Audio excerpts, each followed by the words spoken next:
Ball show presented by Fire and Vine, live on the rooftop here at Fire and Vine. My name's Jacob Vincent. That's Noah McKay. Week 1 of the high school football season is here, and we are here to break it all down for all of you out there. Welcome in, everybody. The season, not officially, but just about officially underway. Just a couple of days away from our first games on Thursday. We've got a few more Friday. We've got one on Saturday. It's an action-packed week, and we are very excited for it. We are very excited for it. We are here in person, in the flesh, not remote. Yes, we're here. It's the first time I've seen you all summer, Jacob. Yeah, it's very right. nice to see Yeah. you. Yes, and it's an exciting week. Listen, we're on the rooftop. You can't come on the rooftop, but you can eat beneath us inside the restaurant. They are doing some awesome renovations up here to the roof here at Fire and Vine. When they're done, it's going to be unbelievable. It's going to be sweet. It's going to be one of the coolest places in the entire Upper Cumberland to come out and enjoy a meal and a night out. So this is going to be awesome. The sun is now setting. It's cooling off. We were red hot. A little bit. There's Cooling some off sweat. a little bit. There's some sweat. We apologize. But the excitement is in the air because Yes. week 1 is here, and it is a jam-packed week. We got a ton to get to. I'm excited. You're excited. Let's go. Well, let's remind you how this works. First of all, if you're tuned in, please hit the share button, give us a like, leave us a comment, let us know where you're watching from. We're live on the UCR Facebook page and the YouTube channel. You can comment along on the YouTube channel as well. Make sure you subscribe to our YouTube channel and like the page on Facebook. When we get it started off, we're going to thank all of our all-inclusive sponsors for making this show possible, all of our broadcasts possible, everything that we do at UCR possible. And then we'll get right into our UC Top 5, the first one of the season. A couple of honorable mentions in that UC Top 5 as well. And then we'll get into the games. A lot of games to get into. We'll start with our broadcast games, and then we'll hit all of the other games across the Upper Cumberland as well. A lot to get into. Without further ado, let's get into it. First of all, by thanking all of our all-inclusive sponsors. Appreciate all of these people and businesses for making everything that we do here at UCR possible. Our newest business, Mayberry's Furniture, Nelson Trophy and Screen Printing, Ammonette's Siegel Auction and Realty, Swallows Insurance, Tee Up in Baxter, Sonia Brown with American Way Real Estate, Club Wyndham, Nick's Restaurant, Turf Masters Landscape Management, The Real Estate Collective, Livingston Regional Hospital, Fire and Vine. That's where we're at, right here on the rooftop. Watson Chevy, you're watching it on the Watson Chevy UCR Media Network, the Quality Family, and the Crouch Team with Highlands Elite Real Estate. Thank you so much to all of those people and businesses for making everything that we do at UCR possible. Yeah, 100%. You know, year over year, we keep adding more to that list, and you keep seeing more that we're doing. It's because of our sponsors. I want to thank our headline sponsor, Watson Chevrolet. Yeah. Been with us for several years now, right there, right as you're going into Livingston off of Highway 111. Listen, I bought 2 cars from him, so it's not just talk. Make sure you go and check out Watson Chevy. Of course, you mentioned Fire and Vine. All the presenting sponsors of the games. These are businesses paying money to be advertised on the games, on the stream, so make sure you go and support them and tell them thank you. That's the best way you can support us as well. Thank you to them, and it's going to be a huge season in no small part because of them. More and more people tuning in. Once again, if you're tuned in on Facebook, make sure you hit that share button, leave us a like, and comment along with us. Let us know where you're watching from, maybe what game you're looking forward to in the Week 1 matchups. If you're tuned in on YouTube, subscribe to the channel. You can like the stream there, and you can comment along there as well. Jacob Vincent, Noah McKay, it is time for the first UC Top 5 of the season. Where are we starting at? We're starting 1? I think we go bottom to top here. Okay. And there was a lot of interesting discussions this week, more than usual in week 1. And that's going to be, I think, a common theme throughout the show as we predict the games. A lot of unknowns this year. There's a lot of new faces. There's some returning players here, but you're missing maybe some linemen and vice versa. There's a lot up in the air. And, you know, last year's top 5 held up pretty well throughout the year. This is a year where I think it could change pretty drastically, especially early in the season as some of these teams start to show who they are on Friday night under the lights. But we start at 5, Yep. and then we'll mention the honorable mentions afterwards. Like that sound it. good to Let's you? do it. All right, number 5, our first number 5 team of the season, the York Institute Dragons. 11-3 last year, made the semifinals for the 3rd straight season. And a big reason why they're at this number 5 spot, very, very young on that offensive line. Yeah, and that's one of the teams that leaps to mind when we say we're not really sure. How does this team look this year? They return a lot of the skill positions. We're going to talk about it when we get to the game of the week, but only one offensive lineman. The schedule is very difficult for Derwin Wright's squad this year, but they still have Derwin Wright. And if you said, okay, what group would you like to, would you trust the most for that coaching staff to bring along? I'd say offensive and defensive lines. They're kids they really like there. They're just young, a little bit of inexperience. So 3 straight semifinal appearances. nothing to scoff at all. They've been one of the best, if not the best, year-over-year program the last 5 years or so there in the Upper Cumberland. So deserving of a spot on the list, kind of tough to rank early on, and we're going to learn a lot, Week 1 coming up on Friday night about this Dragons team. Talk a little bit more about the Dragons coming up in a little bit as well. So that's number 5, the York Institute Dragons. At number 4, the Clay County Bulldogs, 10-3 last season. Another trip to the quarterfinals where they fell to a very good South Pittsburgh team and really a pretty good football game. Obviously, you lose Nate Adams, but they still return quite a bit of talent. They bring in a couple of coaches from around the area as well. And Coach Bruce Lamb, he's got a good team there in Salina. A team I'm really, really high on, and as we get closer and closer to the year, I'm talking myself into more wins on the board for this Clay County Bulldogs squad. It starts with Bruce Lamb, obviously. Nolan Adams, I think, is going to have a breakout year. You know, when your older brother's Nate Adams, he takes a lot of the headlines. I think Nolan Adams is a stud, and I think he's really built to run the kind of offense they're going to run this year. And you mentioned some of those names. Curtis Beatty coming to town is a big deal. And I think about the skill set of a Nolan Adams, and I kind of think about a Trip Pinion-esque type player. Can throw it some, but so elusive running the football. I think you're going to see a very similar offense for Clay County as what we saw last year in Sparta. Obviously, we saw the success that has, and this is a Clay County team. When I look on the eastern half of the bracket, I say, listen, we understand South Pittsburgh's the top dog until somebody beats them, but they're in the next group of teams that want to take their crack at them. I'm really high on this Clay County Bulldogs team. Little hampered by 1A, being in 1A. That limits your numbers some, but nothing to scoff at being number 4 in the UC Top 5. Once again, like he said, number 4 on the first UC Top 5 of the season in football. That brings us to number 3. Welcome in the Cookeville Cavaliers. 8-3 last season, a first-round exit in the playoffs against a very good Riverdale team, but this Cavaliers team, obviously a 6A program. Reload back here at this number 3 spot. Yeah, Cookeville, listen, it all starts up front. They have a monster anchoring their offensive line with Austin Home, but he's got a couple of big boys up there with him. A lot of talk this year will be about the quarterback position and Easton Davidson. And when you are replacing a guy like Blake Owen, how great he was, obviously a lot of eyes there. He's looked good in the preseason, a lot of confidence there. Caden Cisco on the outside. This is a player that coaching staff very, very high on, looking for a breakout year with more downfield passing out of this Cookeville team. Couple of running backs, a staple of running backs there with Barrett and with Evan Banks. Defensively going to be critical for Cookeville this year as they look to limit some of these explosive 6A offenses. A little bit of a new look region as well for the Cavaliers. Going to be a really interesting season for them. Going to be huge up front. They certainly look the part of a 6A football team. Could move up the list as this year goes on if they're able to have success, especially week 2. We'll talk about a lot next week. Humongous test against FRA. Got to get through Siegel first. We're going to learn a lot about Cookeville, I think, next week. So the Cookeville Cavaliers at the number 3 spot on the UC Top 5. Our lights are flowing around a little bit We're here. Outside. Again, we're outside. We've got music. There's a lot going on downtown here in Cookeville. And there is now, like Noah said, a roof on the rooftop here at Fire and Vine. It's very nice. Number 2, the Macon County Tigers. Of course, the winners of Class 4A last year going 13-2, beating Melrose, dominating Melrose in that state championship game. Lose quite a bit, but still back in this number 2 spot. Yeah, a lot to get into with this Macon County team, and I think this is one of those rankings where some people are going to feel some type of way on both sides. Some people are going to say, how in the world could they still be number 2 losing what they lose? You lose the Borders twins, your quarterback, your anchor wide receiver and defensive back. And on the other side, if you're a Tiger fan, you're thinking, we're number 1 until we get beat. I understand that line of reasoning as well. Quite frankly, we kind of lean into that. That's why they are at number 2, considering all they lost. We got a lot of faith in that coaching staff in Lafayette. And they've got some pieces, some guys who are maybe buried on the depth chart before. When you got Gabe Borders in front of you, you're not taking those snaps. You're not taking those. So now guys are going to step into that role. Matthew Wheely at the quarterback position. We've seen him all over the place. They really like him there. Mentioned the staff. Obviously, a ton of momentum for this Tigers team and an opportunity to start really strong this year when you look at the schedule. Not a layup this week against Fulton, not a layup against Westmoreland. They get through those 2. The ability to be 5-6-0 entering region play very much there for this Macon County Tigers team.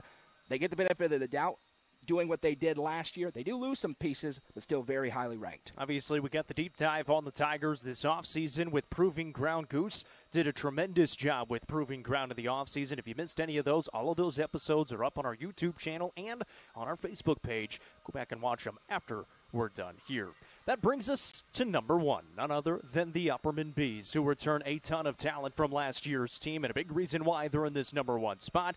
11-1 last year after going undefeated in the regular season, fell to the Macon County Tigers in that round 2 game. We expected it in round 3, we got it in round 2. Macon County was able to win it, but Upperman back here in this number 1 spot. Yeah, and the Bees, they don't rebuild, they reload, and they are loaded this year. And the real only question I think we have for them is the depth question. You know, if they start to have some injuries, which is the case for most teams, what do they look like? But there's some bona fide superstars on this team. Starts at the quarterback position, Bronston Chaffin, Georgia State commit, entering his senior season, and looks like he's been given the keys to the Maserati. It's not going to be the ground and pound Blake Metzger, Ethan Polk-led Bees. This is going to be a spread them out. They're still going to run the football, and Bronston's probably going to be that power back for him, but there's a lot of speed. Carmine Phillips, and then speed on the outside with Elijah Fitz, and then 2 big old boys on offense and defense in the form of Colton Johnson and Walter Kane. They are gigantic up front. They are a physical football team. The schedule is insane, and it starts with a bang this week with Knox Webb, next week at Greenville, but it's an Upperman team that is going to be able to compete in every game they play. 4 out of the top 10 players on that All-Upper Cumberland preseason team that we had. That says a lot. This is a loaded team with a great coaching staff.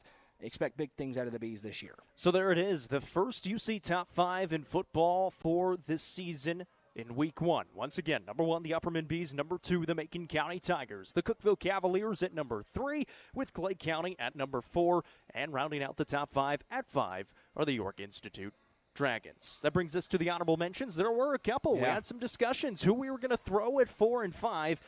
These 2 teams were kind of the 2 that we settled on, Stone Memorial and Gordonsville. Yeah, these are 2 very interesting teams, and 2 teams looking to make a jump, right? Gordonsville last year goes 6-5, Stone Memorial at 5-6, both first-round exits. Gordonsville bumps up in class. Stone with some new challenges in their playoff bracket, certainly this year in Region 4, 4A, and the new alignment there.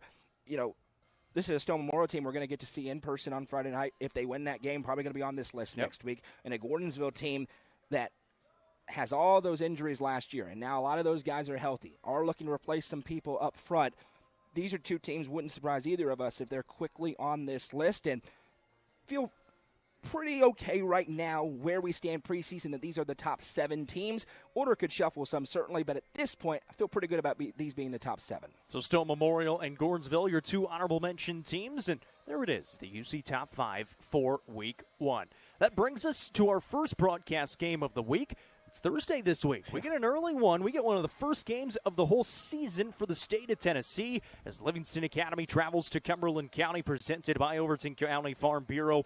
I'll be on the call with our newest member of Team UCR, Craig Cantrell. And I know a lot of the Livingston Academy fans are excited about that, ourselves included. Glad to have him on the Hawkeye football games all season long. He'll be on a few others throughout the season as well, but he will be on all of those LA games. And it starts with game number 1 on Thursday. Yeah, one of the greatest Upper Cumberland broadcasters of all time. You could argue the greatest. Craig Cantrell, the voice of Livingston, but his professionalism beyond just Livingston Academy, he's going to be a tremendous boost. We're happy to have him. We know everybody is as well. A lot of people are going to be able to hear Craig Cantrell, maybe a new generation of people who haven't been able to hear him call games as legit and throwback in the best possible ways of a broadcaster. And the 2 of you calling a game together is going to be a lot of fun. I'm excited for it. Let's get into this matchup a little bit. It's a Livingston Academy team and a Cumberland County team that were very similar last season. For Livingston Academy, 4-6 overall, 1-5 in region play. That 1 win against the Cumberland County Jets, and it was in comeback fashion. It was a game that the Jets led for most of the time, and Livingston Academy, they kind of had to go deep in the playbook. A couple of trick plays, 2-point conversion to win it, 22-21 last year for their only region win and their 4th win of the season.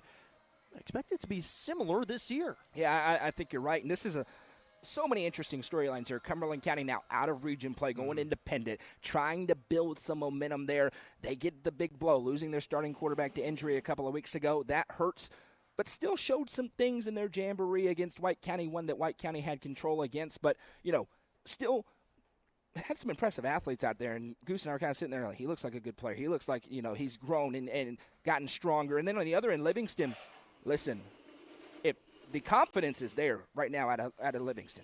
I mean, there's no doubt. You talk to anybody around that program, and they feel like they're going to take a jump this year. And, I mean, they have thrown around playoffs and wanting to win some big games, and if you're going to do that, you got to win this game this week. Let's just be honest about it. So, and quite frankly, if you're going to do that in this region, you got to dominate this game this week for Livingston. So Coach Quall's there now. Caleb Qualls, he's brought a whole new swagger.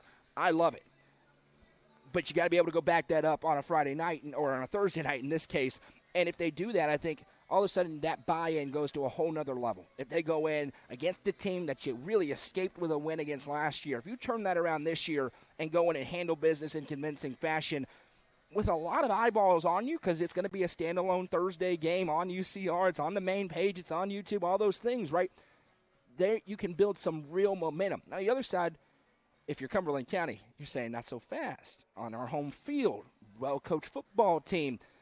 Let's get them into some deep water and see what happens with a young Livingston team that's trying to, find their footing. I'm really excited to watch this football game. Some big names in this one, specifically for Livingston Academy. And for Livingston, a team last year that dealt with so many injuries throughout the season, especially on that offensive and defensive line.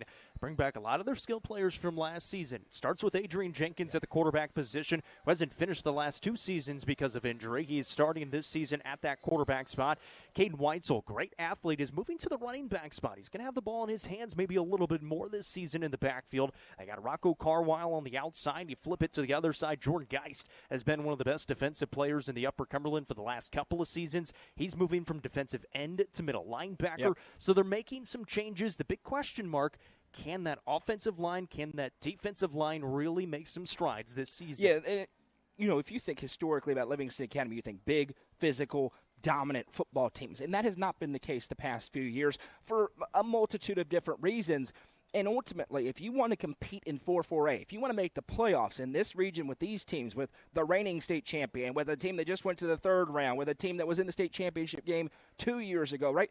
Think about that. It is certainly the only 4A region that's had a team out of it make the state championship game in back-to-back years in Macon County and Upperman. You have got to be able to run the football up front, and you have to be able to stop the run. And that starts this week with Livingston Academy. And then on the other side, I think when you look at Cumberland County, they're saying, hey, we got to do the same things, and we got to start building from there out. Mm-hmm. And as you try to rebuild, it's got to start up front. Listen, you're right. There's some real skill position players. Caden Weitzel really came into his own last year. Rocco Carwile, one of the best all-around athletes in the Upper Cumberland. And then Adrian Jenkins back in. Seems like they've really worked on that durability with him. He's a multi-skilled guy.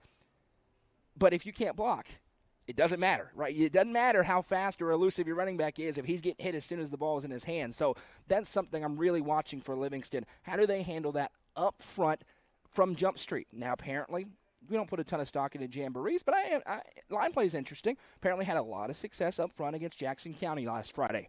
That's a good sign. See if Livingston can have a lot of success against Cumberland County up front in the same way. A lot of juice for this Livingston Academy team as they try to get back into the winning ways of things. And when we were talking with Coach Qualls in our season preview series, he said, this game being on a Thursday, it's kind of an interesting one because it's not like you have a short amount of time to prepare for it. You've got the whole offseason to prepare for it, and you're the first ones. You said it. It's a standalone game. It's exciting. You get kind of those nervous jitters out of the way as well. An opportunity for both sides, for Cumberland County trying to build that program back up, get those numbers back in there, and see what you can do against a program in Livingston Academy that's very storied, and it's going to be an exciting one. Time for picks? Yeah, I mean, it's a very – Cumberland County was interesting last year. Remember, they almost beat DeKalb County, too. There was a little bit of juice. That was all the way down to the end. And I think counterintuitively sometimes – White County as well. Exactly right. I think sometimes people think you jump out of a region, now you're no longer competitive. And we've seen the opposite. Speaking of White County, right? They jumped out of the region, tweaked the schedule some, and were more competitive. I do think Cumberland County is going to be competitive in games this year. I love the juice, though, surrounding this Livingston team and an opportunity to get a couple of wins, maybe to open up their season. And you don't want to put the cart before the horse, but I think that they're going to come in with a little bit of a chip on their shoulder. I think they're going to be able to get the ball in some of these playmakers' hands and have success. I like the Wildcats, but I like it in a good game. Give me Livingston Academy 20-13 on Friday night. Wow. Oops. Hey, what he said. That's exactly what I wrote down. Livingston Academy 20-13 in that one. Obviously a new kicker in there as well, and so we'll see what the Wildcats can do. But yeah, a lot of missed extra points this week. It's not going to be clean numbers. I'm not going with that. One we're very excited for to get the season started this year. Once again, myself, Craig Cantrell will be on the call for that one. I'm sure Goose and Noah will probably be out there as well covering it for the website. That'll be on the main UCR Facebook page and YouTube channel. 7 o'clock start time. Get going about 10-15 minutes before for the pregame, presented by Overton County Farm Bureau. Let's move to our Friday games. 3 broadcast games Friday night. It starts at 6 o'clock Central Time because we'll be going over to the Eastern Time Zone, myself again, alongside Coach Wes Shanks as the Upperman Bees get set to take on the Knox Webb Spartans in Division II in Knoxville. That'll be presented by Gentry's Power Equipment. Glad to have Gentry's Power Equipment back on again as presenting sponsor for the Upperman Bees. They have been for every single sport for the last couple of seasons, and we appreciate them. The Bees obviously looking to get off to a good start against a very tough schedule. 11-1 last year, 10-0 in the regular season, 6-0 in region play, but then fell in the second round to the Macon County Tigers. Good opportunity here for the Bees to go on the road against a Spartans team that you know is going to have talent, trying to get a win. Yeah, always your antennas go up when you go and face a Division II school on the road. And I think we talked about this when we previewed them a few weeks ago. Upperman's not going to surprise anybody, right? They don't have the luxury of going in and teams kind of overlooking them. They come into your building, and you know you're going to get a team's best shot. And this is a Knox Webb team with some dudes, and you're going to talk about one of them, but it's an Upperman team with some dudes too. You're talking about 2 bona fide Division I guys and a guy who has the potential to get up there with Chaffin, Johnson, and Carmine Phillips. And so I think this is going to be a really, really good Week 1 game. It's an Upperman team that 2 years ago, or 3 years ago, rather, they lost that game at East Hamilton, and then they came back, and it was the revenge tour, and it was the first proving ground everybody kind of recognized, and they play with that huge chip. Obviously, they go on that long run, end up losing in the state championship game.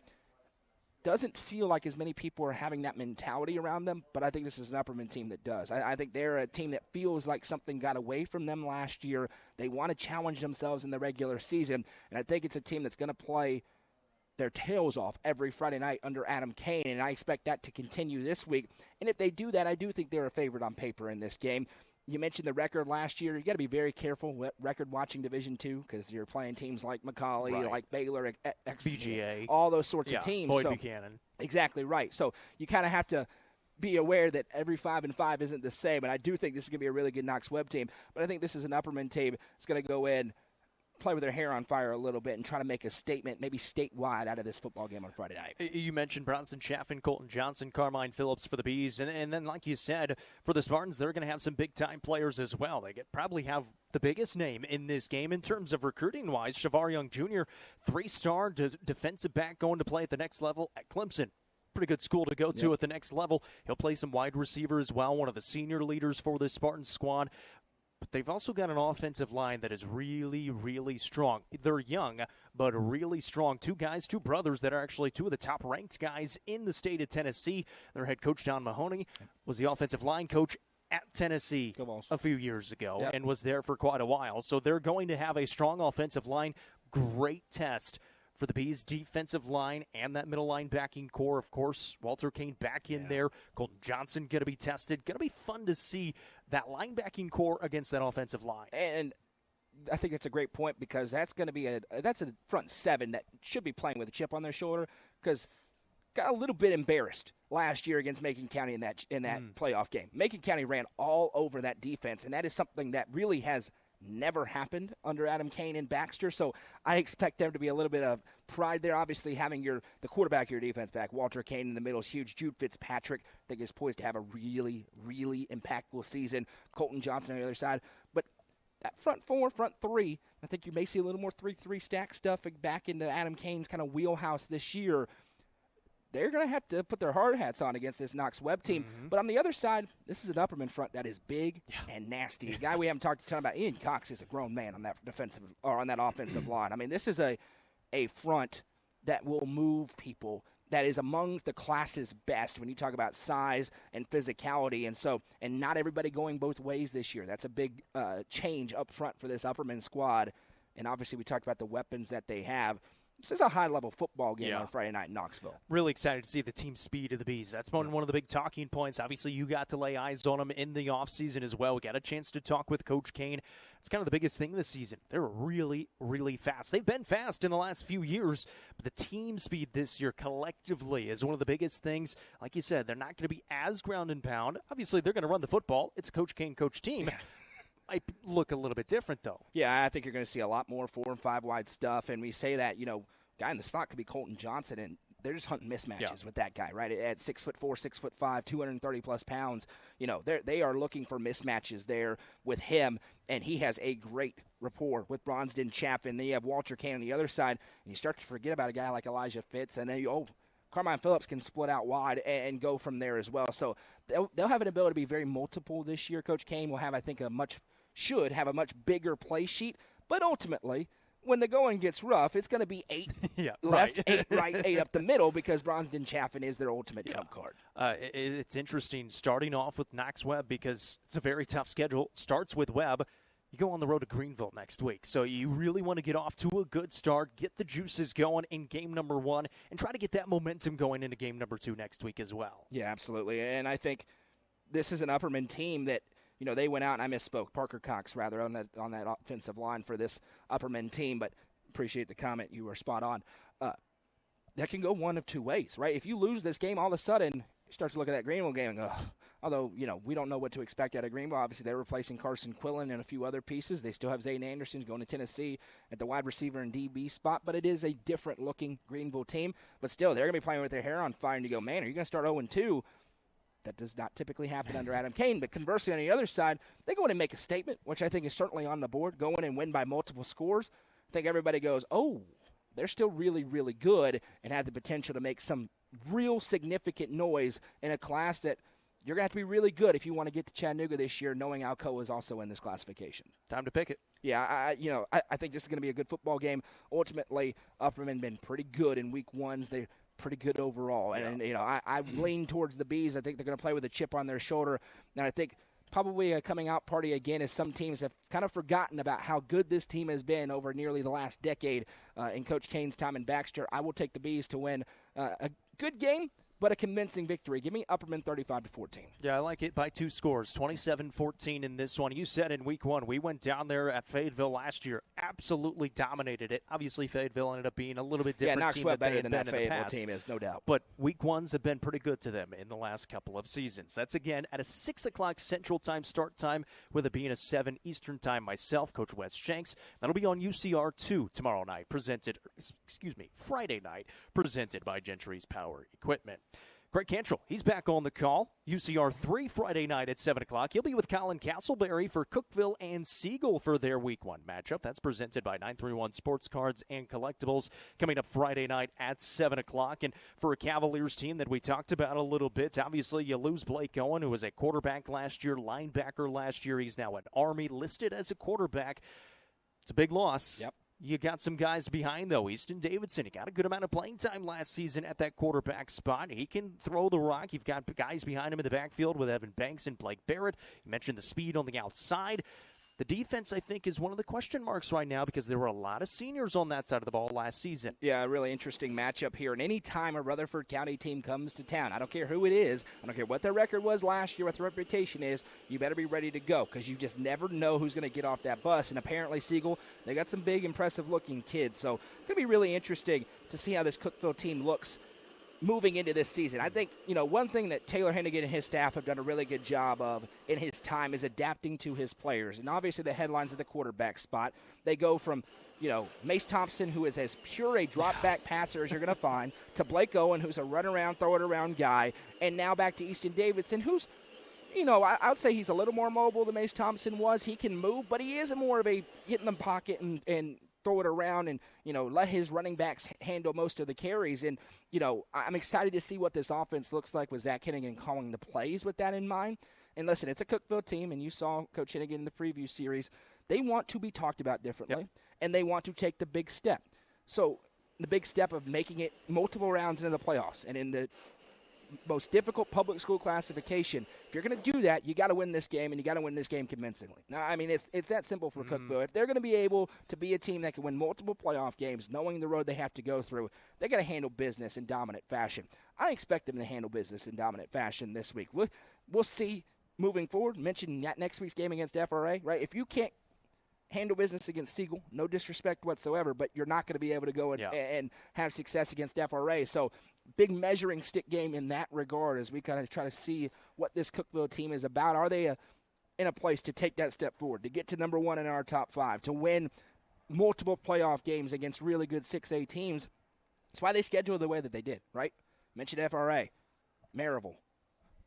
I mean, it's tough this season. That's big time. So, and Coach Hennigan said, we want to get where we want to go, which is in the Chattanooga. We have to beat Maryville. Yep. We've got to be able to find a way to beat Riverdale. You got to be able to compete with Oakland. So we're going to find out really quickly with this Cookeville team this year what they're about. This Cavaliers team, 8 wins each of the last 2 seasons. 2 years ago, that was that turning point game against Gallatin. Absolutely. They backed it up last year with 8 wins as well.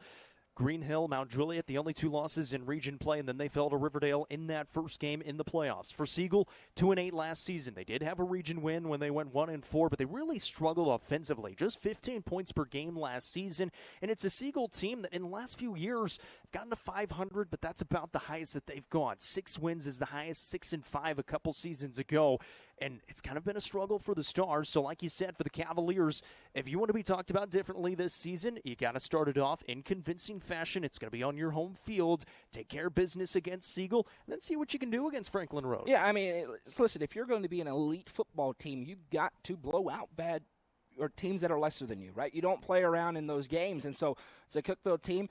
That's kind of a good barometer. Are they going out now? A couple of players that I think are going to have big years for this team. Listen, Austin Hone is gigantic, but sometimes you kind of lose sight of that because being a left tackle, he's going to be a monster. He's going to move people. He's going to be a railroad track, just moving people.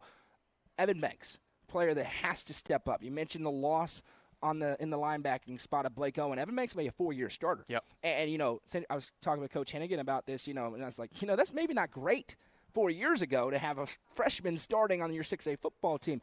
But my goodness, how much experience does that kid have? And now he's going to be carrying the football some, and he's a physical kid, not afraid to stick his nose in there and hit somebody. Look for him to be a difference maker on the defensive side of the ball. Mentioned Caden Cisco, Jackson Jones. They need to have big years on the outside. And they'll have an opportunity to do so with, I think, more passing and more downfield passing out of Easton Davidson. You mentioned trying to limit that big play potential defensively, especially against these 6A opponents. They lose quite a bit on that defensive side. A lot of seniors on that side, but they return 4 or 5 guys on that side. Landon McCarter, defensive end, was very good. You mentioned Evan Banks already.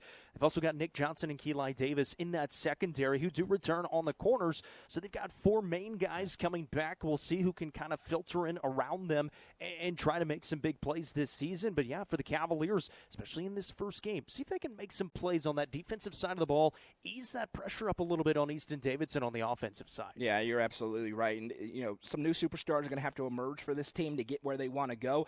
But they have a few of those names. They go, man, he could pop. He could have a big year this year. And you kind of hit on some of those there. And listen, what constantly comes up with Cookeville, and it's true, they have a great freshman class coming in. They've got some big-time names in this freshman class. But, and it's probably a good thing for Cookeville, most of them are not going to play very many snaps.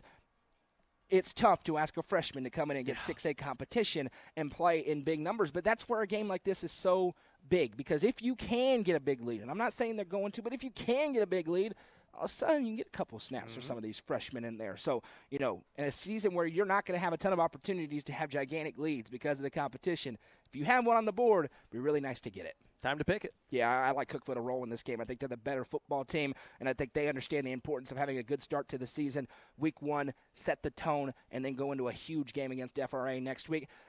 And I kind of like that because I don't think a ton of people understand how good that FRA team is. You don't have Franklin Road Academy kind of at the front of your mind. It's a top 5, D2 team, certainly. So, going to be a big test, but I like Cookeville to handle business this week. Give me the Cavaliers 35-7. I like it 28-7. So pretty similar in that aspect. Offense maybe a little bit slow to start. They get it going. Defensively, going to have a good showing against this Siegel team. Once again, that game is on UCR 3 on Friday night, 7 o'clock start time. Greg Cantrell, Colin Castleberry will be on the call. It's presented by 931 Sports Cards and Collectibles. That brings us to the first high school football game of the week of the season. It's presented by Mayberry's Furniture, our newest all-inclusive sponsor and the presenting sponsor of the high school football game of the week all season long. Noah, Jeremy Tallison, Hallie Ledbetter will all be on the call. York Institute versus Stone Memorial at Stone Memorial. Main UCR Facebook page, YouTube channel. It's going to be everywhere. And it's going to be a huge game to get it started in week 1 and one of the few Upper Cumberland versus Upper Cumberland matchups. Yeah, third straight year that this is a high school football game of the week. York and Stone going at it, and the last two have been really good football games, and York has won both of them, despite Stone being a very competitive football team. So maybe a little bit of extra motivation. Remember, they kind of renewed the series, and Duran Wright came back in, and once he was back, Stone went in there and hammered them. Yeah. And then the last 2 years been physical battles, and York's come out on top. So certainly some history. Coach Chamber played there, coached there, then didn't coach there. Now he's at Stone Memorial, so there's always a little extra there as well. And two teams that I think have their hopes to have a really, really good season. So a ton to get into with this matchup. We talk about York. We kind of hit on in the top 5. Only one starter on that offensive line coming back. Out of that single wing offense, you really need to be good up front. Now, they've got some skill guys that are back. I really like Cole Brennan, and he kind of burst onto the scene last year. It's a ton of Logan Pinnell. He had that kind of month where he was kind of in and out. He did not play against Stone, and Cole Brennan went crazy in that game. Came up huge. You bring Nathaniel Tipton back, year 2 now in this system, a totally different system than where he was running previous. So you have some hope there. Blake Boyles looks like a monster. Love the way Blake Boyles, he has the shoulder pad up. He's got the collar on and all that. So, both ways he's going to be a big piece. But this is a York team. All that doesn't matter if you can't block out of the single wing. So they're going to have to be ready to go against a Stone front that's going to be hungry to set the tone. In a game last year that Stone probably feels like they should have won. They didn't win. There was a few of those for this Panthers team. There's a reason it's the game of the week. We try to pick really good games, and I think this one could be a good old-fashioned slobber knocker. You mentioned last year, 27-21. That was at Stone Memorial. New field this year at Stone Memorial as well. We'll see if that plays a factor in the game, maybe speeds it up a little bit for both sides. And for this York Institute team, you mentioned some of those returners. Nathaniel Tipton at quarterback, second season in this system. Sounds like they're going to try to open up that playbook a little bit. It might depend on that offensive line and how well they can do. You've got Joseph Linder coming back and a big player that they expect some big things out of. You mentioned Blake Foyles, Landon Robbins, Grayson Winningham. But for Stone Memorial, they got some big dudes on that side, too. Noah Potter at quarterback, Caden Page on the outside, and some guys on the lines that you can look for in Cole Hinch and Cooper Disney. This is a big-time matchup, and like you said, we don't pick high school football game of the week just willy-nilly. I mean, there's a lot that's got to go into it, and it's a matchup the last 2 seasons that's been decided by one score. Yeah, it's going to be a fantastic football game, I think, and you hit some of those players. One that I'm super high on, I think is going to have a huge year, is Caden Page. Really burst onto the scene late last season and had a humongous stat line in some of those games. I think he's a great player, and I think year 2 with Noah Potter, they kind of clicked in that rhythm, right, where Potter knows where Page is going to be and vice versa, knows where he needs him to be. And one thing about Noah Potter that we didn't talk about a lot, obviously Stone throws it more than probably anybody else in the Upper Cumberland most years. He was really good at protecting the football, where he would extend plays, not put it at risk, he throws it away, or he just finds the open man. I think that's critical for this Stone team to protect the football.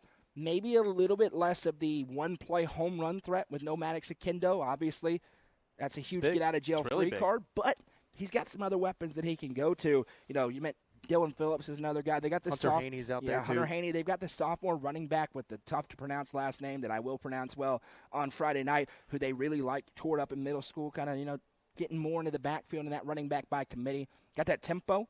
That could be really effective week 1 when maybe that conditioning's not there and it's really hot outside. All those things for Stone.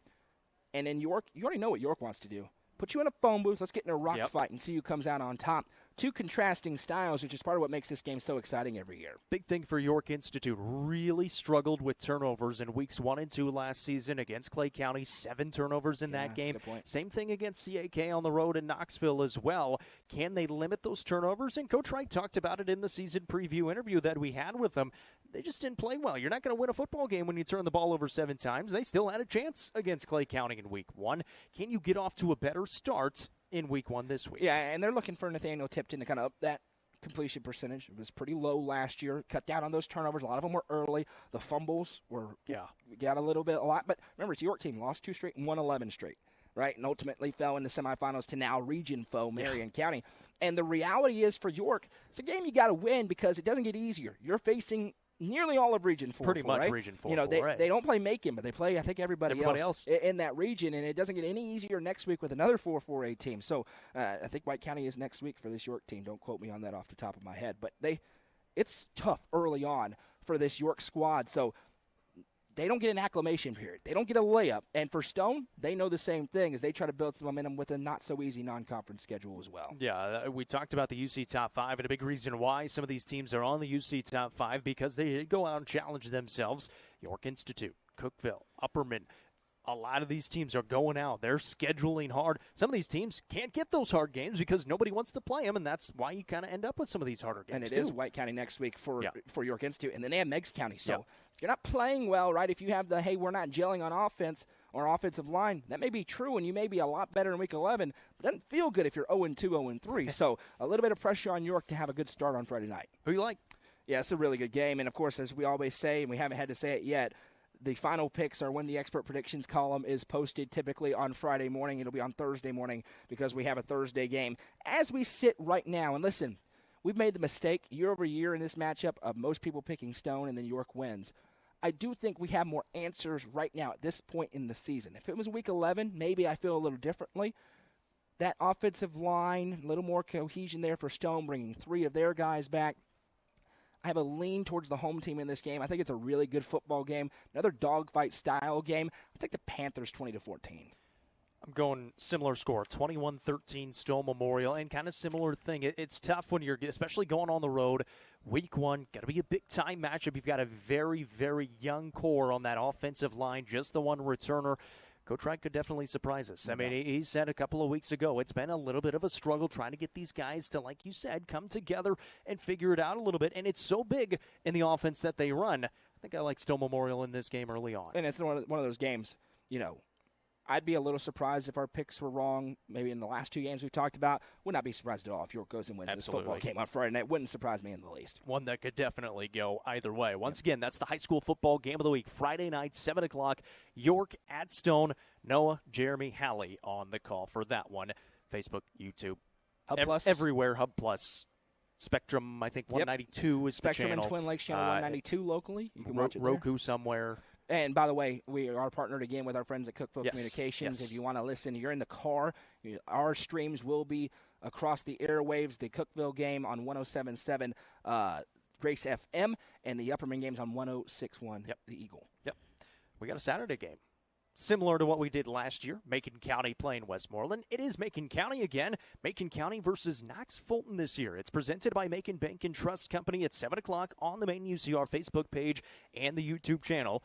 Noah, myself, and how about Tim Case? Let's go. He's also with Team UCR this season. Let's go. Hallie will be out there on Saturday as well. Going to be a fun matchup with Macon County and Fulton, of course, for the Macon County Tigers. They won 4A last season, 13-2, 3 seed in the playoffs, ran the table, had to go on the road the whole time until that semifinal matchup with Anderson County when they finally got to host it. For this Fulton team, pretty good season, 6-5, 3-2 in region play, a 1-point loss in round 1 of the playoffs to a good Elizabethton team, 14-13. But this Fulton team lost everything in terms of production. Almost everything. They've got one returner coming back who had a few touchdowns here and there, 5 total touchdowns. He had a passing touchdown as well. They lost their quarterback, lost their running back, and their top 3 receivers last season. Yeah, and listen, how Macon County has identified some playmakers that this Fulton team has, so they understand that.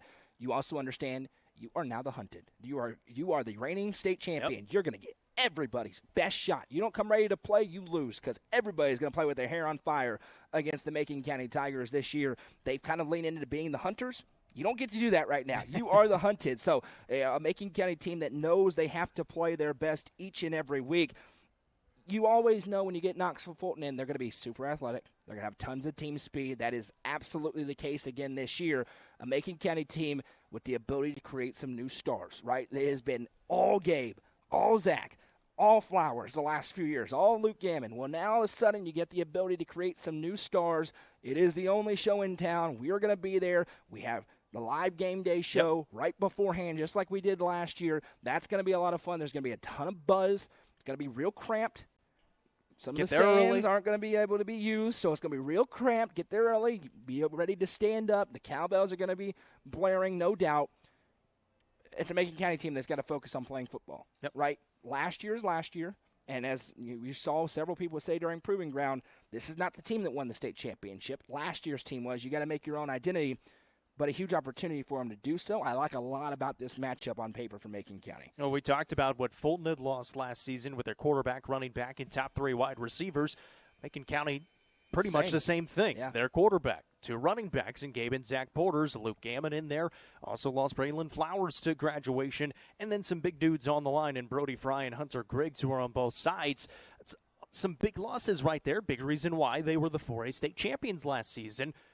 But you've got it set in motion. This coaching staff knows what they're doing. You've got Matthew Wheeling now at the quarterback position. Xavier Bentley, very quick back at the running back position. You've got some guys on that defensive side that are returning, and Braden Hassey and Trey McLean as well. Yeah, those weapons I mentioned, those are the guys that you expect that may step up. Don't forget, this is there's a lot of history here with Macon County. Losing to this team in their semifinal appearance back in 2003 in lopsided fashion. It's a poor taste in the mouth. A lot of the people you talk to in Lafayette, they remember that game. Including Coach Shoulders. And the ironic part is, none of the kids were alive during that game. And there's going to be some vitriol in that crowd, I think, because some of those players are going to be, I guarantee, a lot of those players are going to be in the grandstands. Some of them are going to have headsets on, and there's going to be a hostile environment, I think, for Fulton as the Macon mob gets turned up at Pat Parker on Friday or on Saturday night. So you got to harness all that energy positively. That's something Macon County did a really good job of last year, kind of focusing in, especially after they had their 2 hiccups in the regular season. But I do like the matchup. I think Macon County has some more playmakers. I like as typically, I really like Macon County's scheme against teams that don't see it all the time, and this will be the only double wing T team I imagine that Fulton's going to face this entire season. That creates some problems. Now, conversely, Fulton's had plenty of time to work on it, and if they're smart, they've been working on it for a while. They just turned on Macon County this week. They're going to lose badly. So if they've been working on it for a while, they'll have some things for it, but I like the matchup for Macon. Of course, this is a Fulton program they're used to winning. Going back, starting in that 2003 season, they went on to win their first ever football state championship. Since that point to 2014, they won 6, and they won 3 in a row in 2012, 2013, 2014, but haven't won one since that 2014 season. Trying to kind of build back up to that winning part of ways. It's a long way from Knoxville coming up to Lafayette. Going to be that time change in there as well. And you mentioned it. First game of the season for the reigning state champions. We know what Lafayette looks like there at Pat Parker Memorial Field. Tremendous football stadium. Going to be absolutely packed. He said it. We'll be there at 5 o'clock for the live game day show. We'll have some players. We'll have coaches on. We'll talk everything about the game. We'll recap some of the games from the night before as well. It's going to be a great atmosphere. It's going to be a fun football game, and excited to see what the Tigers can do in their first game with maybe a little bit of a new identity. What do you like? Yeah, I like making the roll in this game. I like it pretty decisively. I think they're the better football team. I think they win this game convincingly. Give me the Tigers 35-14. I'm going 21-13, maybe a little bit closer, trying to figure some things out offensively, but I do think the crowd helps a lot, and those seniors step up and make some big plays. So once again, that's our Saturday game, Macon County and Fulton standalone game, UCR main Facebook page, YouTube channel, everywhere you can watch high school football. So those are our 5 broadcast games. We'll go through them once more. Thursday night, Livingston Academy at Cumberland County, main UCR Facebook page and YouTube channel, myself and Craig Cantrell. 3 broadcast games Friday night. The high school football game of the week is York and Stone Memorial on the main page. On UCR2 at 6 o'clock Central Time is Upperman and Knox Webb with myself and Coach Shanks. And then on UCR3 at 7 o'clock, it'll be Cookeville and Siegel with Craig Cantrell again and Colin Castleberry. So those are the 5 broadcast games. There's a lot of other football games going on coming up Friday night across the Upper Cumberland. So let's get into all of those as well, because there's some good matchups on there. It starts with this Gordonsville team going on the road to Coalfield to get it started. Coalfield, a team that made the semifinals last year in the 1A classification, fell to South Pitt 31-6. Great opportunity for the Tigers to go on the road. Yeah, and I mentioned Clay County being a team that's in that kind of bucket behind South Pittsburgh trying to catch him. Coalfield maybe at the top of that bucket. And this is a team for years that's felt like they've had the horses to win a gold ball and have not been able to get there. So you go to Coalfield, it's going to be a hostile environment. Huge opportunity for Gordonsville. As we mentioned, a team on the board for one of those teams that may be able to make a big jump this year as they go into the 2A classification. Well, listen, really good 2A teams should be able to compete with really good 1A teams. So this is a big opportunity for Coach Jackson's squad. probably like this game a little bit more if it was week 8 than week 1 for the Tigers, considering what they're replacing. Have not done a lot of looking in on Cookeville other than I know that they've got some high expectations this year. Jay Foster back, Jamario Williams back, really high on him. That's a great 1-2 punch in the backfield for Gordonsville if they can block it up for them. Really interesting game one we're going to be keeping a close eye on as we give our score updates on our broadcast. Smith County at Watertown. Smith County, a team that went 2-9 last season, one of those rare years where they kind of dropped off, had a few close games in there as well. Very tough schedule, playing up in classification quite a bit. Going on the road to Watertown that went 3-8 last season, and a good chance for the Owls to get off to the start that they want and trying to get back into the swing of things and winning ball games. Yeah, no question. And I know there's been some talk out that this is kind of a toss-up game. I'm sorry, I just don't see it. I expect a big jump out of Smith County. I think they're a heavy favorite in this game. No disrespect to Watertown. They looked really good last week against York in the Jamboree. This Smith County team, Riley Martin has looked great in the preseason. He's got some real weapons to throw to. Cromwell on the outside, the tight end position, one of the top-ranked tight ends in the state right now. I like this Smith County team a lot. I think they're a team that was way better than their overall record indicated last year. Yes, they underachieved some, but they were not your average 2-9 football team. I think they make a huge jump, and I really, really like the Owls in this ball game. Yeah, I like them as well. Soddy Daisy at White County, an interesting game in week 1. Soddy Daisy were in 4A last year, of course, fell to Macon County in that first round of the playoffs. They went 9-2, played really well in the regular season. White County had their most successful season in program history last year with Trip Pinion at quarterback among a lot of other seniors, going 10-3, falling to Macon County in the playoffs as well in that third round in the quarterfinals. But it's a White County team that they lost a lot over the offseason, obviously with the seniors. Coach Beatty now at Clay County, Coach Sloan now at Clay County as well, and so they've got a lot of changes going on. Soddy Daisy now up to 5A this season, so it has nothing to do with playoffs later on this season. But it is a chance for Sparta to kind of show what they're made of here in week 1. Yeah, and two teams apparently fairly similar in that they lost a lot of big names off those teams from a year ago. And maybe the widest range of answers, if you say, hey, how's White County going to be? I think they may be the team with the widest range of answers around the Upper Cumberland. Them and probably Macon County of some people think that they're going to be, a one-win team. Some people say, hey, they're still going to win 7-8 games, could have a home playoff game. Going to have a big answer to that here week 1. It's a team that does have some pieces. JoJo Dowell looked really good against Cumberland County in their Jamboree. Cole Sims has had a good offseason. Tucker Pinion now entering that quarterback role. Different player than Tripp, but they're asking him to just manufacture offense, kind of be that manager of this offense for him and get it to the weapons. Defensively, Lex Winfrey, big old boy inside. He's on that All-Upper Cumberland preseason first team for a reason. So there are some pieces there, but there are a lot of unanswered questions with this Sparta team. Get them at home. You win this game, all of a sudden I think people start to look differently, right? You go to York next week, you look at that game differently if you're able to beat Soddy Daisy. Conversely, if you lose it, you start to have some of those questions pop in. So one of the more intriguing games on the board certainly this week. One that we'll definitely be paying attention to on the scoreboards across the UC coming up Friday night. Pickett County at Oakdale to start the season. The Fighting Michael Lindsay's on the road. Oakdale 3-7 last season. Pickett County 1-8 with their one win against Sunbright. I had to think about it for a second there. And when talking with Coach Muse this season, first-year head coach at Pickett County, the numbers starting to build. They've got a little bit of juice there. Another good opportunity to kind of see what this growth has looked like so far for Pickett County. Yeah, and Oakdale weren't world beaters last year, but they did handle Pickett County in lopsided fashion. So a game where I say, okay, listen, obviously if you win it, fantastic if you're Pickett County.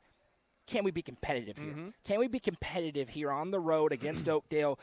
There's some momentum there in that program. If they can go be competitive, if you win it, fantastic. But even if you don't, just, one score, two score football game, I think that bodes really well for where they're trying to get with this program this year. Similar game, Red Boiling Springs, 3-8 last season, going to Grundy County to get their season started, who went 4-7 last year. That's not a fun trip, by the way. It's a from RBS to Grundy County. Very long trip for RBS to get it started. And we were talking with Coach Metter, and he said, we weren't going to make it easy on them this year. It's a similar program to Pickett County and trying to build those numbers up, but they did have 3 wins last season, including a win over Pickett County, trying to challenge their guys and make them better. And you know what? Sometimes that's lip service, right? Every coach says, our schedule is hard. It's not always true. When you consider where RBS is at and where they're trying to get to, he was not kidding. He went out there and said, we want to challenge you, and you're going to come out better because of it on the other side. He is playing that new 2A region with Gordonsville, Smith County, and Jackson County, all of them. Yeah, no question about it. And this is a game, Grundy County, 4-7 last year. Again, can we go be competitive here on the road in this game? Can we go on a long road trip with 22 kids and go out there and battle for 4 quarters and let the score end up where it is? That's what you're watching for RBS. What I'm excited for the Jackson County Blue Devils. We had a chance to talk with Coach Loftus in the very first week of the season preview series. It was 4 years ago now. It seems like a very long time ago, but it was very, very hot like it was today. I do remember that. Yes. 5-5 last season, missed out on the playoffs. On the road at Clinton County out of Kentucky, a team that went 4-7 last year. One of those losses to Jackson County, who they did open up the season with last year as well, was in Gainesboro. They won that game 28-14. Can they replicate that success? Maybe even build on it a little bit. Yeah, and this is a game that you expect Jackson County to win if they're going to take that step, which many people, maybe myself included, think that they're going to be able to take this year, not only getting into the playoffs, but challenging towards the upper echelon of that region in Class 2A. It's a game you got to have if you're going to do that if you're Jackson County. Was not the best scrimmage in the world against Livingston Academy. Could mean more about Livingston. We'll find out on Thursday. Jamborees. It's kind of tough. Sometimes people are game planning for them, take them super serious. Sometimes they're not. I'm not putting a ton of stock in there, but you are looking to build momentum. And if you can go out and get a convincing win for Jackson County, you start to look at the rest of your schedule and see a lot of wins on the board for the Blue Devils. Clay County, 10-3 last season at Glasgow in Kentucky, so across the border, kind of one of those border battles. Who went 5-6 last year. We know nothing about Glasgow. We know a good amount about Clay County. Expect Clay County to get off to a good start this season. Yeah, and not a terrible trip up the road there from Salina to Glasgow, and I expect Clay County to kind of set the stage, right? I'm going to look not great if they go out there and lay an egg in this game because I am very high on this Bulldogs team entering this season. I'm not going to claim to be an expert on Glasgow. I'm not record watching. You would think Clay County's got a good chance. Go up there, bigger class, go on the road, win a game, come back home, build some momentum if you're the Clay County Bulldogs. Coach Lamb likes his bulletin board material, so we could give him some if we wanted to. Well, unfortunately for him, and I think I told him this in person, I'm not going to give him too much because about as high as I am on any team in the Upper Cumberland is me on the Clay County Bulldogs right now. So that's what we got. Broadcast games. Those are the rest of the games going on across the Upper Cumberland coming up Friday night as well. It is week 1 of the high school football season, and we are glad to be here talking some high school football right here on the UCR Football Show presented by Fire and Vine. We are indeed live on the rooftop. There is a roof on the rooftop now as well. They're currently working on that, so it's going to be getting really, really nice. Yeah, give them a few weeks or so to get set up here on the roof, but downstairs, beautiful dining room. Come out, have a great meal. Everything is good on the menu. Enjoy it. Come out and enjoy the West Side, the historic district down here in Cookeville. Plenty of stuff to do. Come out and support Fireman, one of our all-inclusive sponsors here. We appreciate all of our all-inclusive sponsors. We're going to shout them out again, but we're not done. We got a busy couple of days coming up here, Jacob. Some reminders for what we have coming up. We told you about the 5 broadcast games Thursday, 3 Friday, 1 on Saturday as well. Starting Friday morning, UC Game Day morning, myself and Noah will be back on that 9 o'clock in the morning, presented by Watson Chevy. We'll preview all the games coming up Friday night. Might talk a little bit about that Livingston Academy and Cumberland County game that happened Thursday night as well. And then the Friday night End Zone Show presented by Rico. We're always excited for that. Coming up at about 11 o'clock Friday night to recap. Bags under the eyes, everything. I'll be driving back from Knoxville. Might get back in time with the early start time. Hey, listen, I'm calling a game in Crossville. You're in Knoxville. You get an hour ahead of me. I promise you. I'll probably be back before me. I promise you you're back before me. So that'll be at 11 o'clock, the Friday night End Zone Show presented by Rico. Make sure you tune into that. And then we're going to start it all over on Saturday again, 5 o'clock. UC Game Day live show presented by Macon Bank and Trust Company. 5 o'clock, we'll preview the Macon County Fulton game, talk a little bit about the games Thursday and Friday night, and then we'll get into the game at 7 o'clock on Saturday night. And then we're right back here at Fire and Vine for the UCR Football Show presented by Fire and Vine at 7 o'clock to recap Week 1, get into the UC Top 5, and preview Week 2. So much to come later this week. It is high school football season across the Upper Cumberland. We are excited. It's going to be awesome. I mean, we're here now. It's starting whether we're ready or not. So it's going to be a lot of fun. If you want to advertise on any of the games, shameless plug. Send us a message. Without fail, I will get like 8 messages on Monday saying, hey, I want to advertise. I'm like, hey, you should have texted me a week ago and you could have been on last week's games. I mean, we'll take you on Monday too, but it could be on this week as well. It's going to be a fun week. Before we let you go, let's, of course, give a big shout-out to all of those all-inclusive sponsors for making this possible, the games possible, everything that we do at UCR possible, including our website and the great stuff that Goose does. He was out at some soccer tonight, Cookeville and Livingston Academy, battling it out with some of the top teams in the area across the Upper Cumberland. It's thanks in part to these people: Mayberry's Furniture, Nelson Trophy and Screen Printing, Amonette Siegel Auction and Realty, Swallows Insurance, Tee Up in Baxter, Sonia Brown with American Way Real Estate, Club Wyndham, Nick's Restaurant, Turf Masters Landscape Management, The Real Estate Collective, Livingston Regional Hospital, Fire and Vine, that's where we are, and you're watching it on the Watson Chevy UCR Media Network, the Quality Family, and the Crouch Team with Highlands Elite Real Estate. Thank you so much to all those people, businesses, for making these broadcasts possible. Hopefully you guys go out and to those businesses. Tell them thank you for making this stuff possible. And thank you guys to tuning in. It's the first live show in quite some time, in person, in color. It was a lot of fun. We're going to do it again Thursday night. First game of the season. 3 more Friday, 1 more Saturday, and then we're right back here a week from today, 7 o'clock on the rooftop of Fire and Vine. Week 1 is here. We're excited for it. Thank you so much for tuning in. If you're tuning in on Facebook, once again, leave us a like, give us a share, leave us a comment. Same thing on YouTube. Make sure you subscribe to the channel. That's going to do it for us for now. We'll talk to you Thursday night as Livingston Academy travels to Cumberland County.